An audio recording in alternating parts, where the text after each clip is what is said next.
Menopause ಆದ ನಂತರ PCOD ಸಮಸ್ಯೆಗಳು ಇನ್ನೂ ಹೆಚ್ಚಾಗೋ ಚಾನ್ಸಸ್ ಇರುತ್ತೆ, ರಿಸ್ಕ್ಗಳು ಜಾಸ್ತಿ ಇರುತ್ತೆ ಅಂತ ಅದ್ರ ಬಗ್ಗೆ ಹೇಳೋದಾದ್ರೆ. ಈಗ PCOD ಯಾಕಾಗುತ್ತೆ ಅಂದರೆ ಮೊಟ್ಟೆ ಉತ್ಪತ್ತಿ ಆಗ್ತಾ ಇರಲ್ಲ, ಪ್ರೊಜೆಸ್ಟ್ರೋನ್ ಅನ್ನೋದು ಒಂದು ಹಾರ್ಮೋನ್ ಉತ್ಪತ್ತಿ ಆಗ್ತಾ ಇರಲ್ಲ. ಸೊ ಎಸ್ಟ್ರೋಜನ್ ಅನ್ನೋ ಹಾರ್ಮೋನ್ ಎಕ್ಸೆಸ್ ಆಗ್ತಾ ಇರುತ್ತೆ ಬಾಡಿನಲ್ಲಿ. ಅದು ಬರೀ ಮುಟ್ಟಿಗೆ ಸಂಬಂಧಪಟ್ಟಿದ್ದಲ್ಲ, ಅದು ಬೇರೆ ಪರಿಣಾಮಗಳು ಆಗುತ್ತೆ ಅಂತ.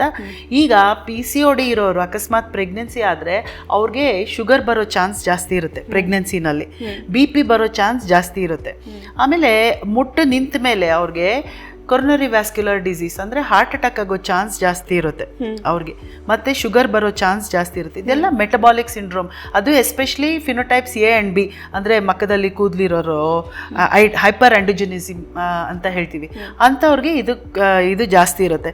ಸ್ಲೀಪ್ ಆ್ಯಪ್ನಿಯಾ ಅಂದರೆ ನಿದ್ದೆ ಮಾಡ್ತಾ ಉಸಿರು ಕಟ್ಟೋದು, ಅದರಿಂದ ಎಷ್ಟೋ ಜನಕ್ಕೆ ಕೇಳ್ತೀನಿ ಇವ್ರು ಗೊರಕೆ ಹೊಡಿತಾರಾ ಅಂತ.